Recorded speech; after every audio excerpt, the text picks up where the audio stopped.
What do you find special on Edwards, Wiseman, Lamelo Ball, Okoro, maybe Obi Toppin, the other top prospects in the upcoming draft? Well, to start with Anthony Edwards of Georgia, I have him number one overall as a prospect. He's a young player, 1 year of college at the University of Georgia, and he reminds me a little bit of Eric Gordon. And he was coached by Tom Crean, who also coached Victor Oladipo and Dwayne Wade in college. Mm-hmm. And he's probably the best athlete, best build, 6'5", can really score, but was not as efficient as he needed to be. He needs to learn how to play, really. His shot selection, not great last year.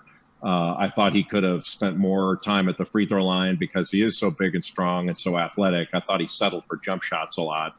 And he's not an engaged defender, frankly. He doesn't defend with the same vigor that he plays with at the offensive end.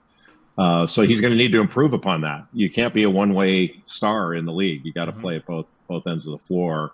Wiseman, if this were 10 years ago, James Wiseman would be the first pick in the draft, and it wouldn't be much of a discussion. But since the game has changed so much with it being more perimeter-oriented, I think Wiseman's going to have to prove that he can knock down a consistent perimeter three and be a stretch five. But he's a great talent, and I think one of the things that may be, holding me back and maybe others from ranking him number one is he didn't have a full season of college ball. Like he only played 3 or 4 games, and that was the end of it. He quit because he got suspended by the NCAA for over a money issue. But he 7'1", 7'6" wingspan, reminds me a lot of Chris Bosh when he came out of Georgia Tech. And then Lamelo Ball is a little bit of a puzzle. There are those that will tell you he's the most talented prospect in the draft because he's a wonderful passer. He has positional size as a point guard, 6'8", 6'7", 6'8". A fantastic handle and incredibly creative, not only with the ball, but passing, finding people, transition, you name it. Does not defend at all. And that's something obviously that's going to have to change. And he's not a particularly good perimeter shooter. And in today's game, I think he can certainly improve upon that shot. But I don't see him being an outstanding shooter. But, maybe he'll prove all of us incorrect in that. And then I think that was an interesting point you made about raising Isaac Okoro of Auburn, because Okoro, I think, could be a top 4 pick as well as Deni, because he's got, I do, because he can really defend. He's an excellent offensive rebounder, passes very well. His issue is with all the things he does extraordinarily well that would make him a top 5 pick, not a great shooter. And that's something he's going to have to improve upon. And then I think the last one you mentioned was Obi Toppin, whom, if the season had continued into the NCAA tournament, I think he was going to be the National Player of the Year and had a real chance to take Dayton, I thought, to a Final Four.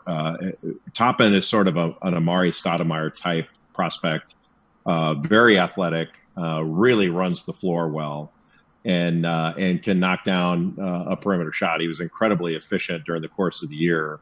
But there are some questions about his defense. Can he guard pick and roll, his lateral movement? Can he switch on a smaller player? Things like that. But he's a very good prospect that I think won't last much longer than 6 or 7. Deni's such a skilled player that he'll thrive anywhere he goes because he knows how to play and plays very well with others. He's not a player who would thrive just in isolation basketball. He moves very well without it. He can create with the ball. And his skill level is really fantastic. So it's not a question to me of fit or where he goes. I think he'll thrive anywhere. And my belief is that Deni will get drafted anywhere from 4 to 8 in the NBA draft. I think the first 3 looks pretty solid. With it's a question of where they go, 1, 2, or 3. But the top tier seems to be, James Wiseman, Anthony Edwards, Lamelo Ball. And then I think Deni has a very good opportunity to go right after that. Do you think Deni's draft stock is rising mainly because of also Luka Doncic's insane success lately on the NBA? That this make any impact on teams to pick Deni Avdija? Yeah, maybe. Doncic has been such a transformational talent. I don't think anyone is really saying that they think Deni is as good as Luka. Mm-hmm. But things tend to go sometimes in trends. But things are different now than they were 20 years ago with regard to international prospects in the NBA. They're scouted extensively, and really the only faction that doesn't really know the international players are NBA fans.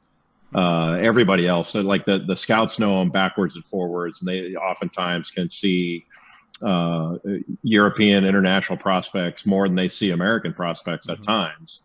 It's just not your entire scouting staff will have seen international prospects. You've got scouts that are dedicated to that. In addition to scouting U.S. prospects. What are the adjustments you think Deni Avdija needs to make in order to be more NBA ready? Because we believe Deni has a certain skill, and he also comes a little bit more experienced, if we can say it, comparing to college players. We saw it also on how much Luka came as a mature player into the NBA. But what do you think are the weakest points in Deni's game that he needs to step up and be prepared for the next level? I think like any 19-year-old player anywhere in the world, having your body mature, getting stronger is going to be a factor. Because even though people will tell you the NBA is not as physical as it used to be, it's still physical. And so you have to be able to handle sort of the physical challenge of being in the NBA.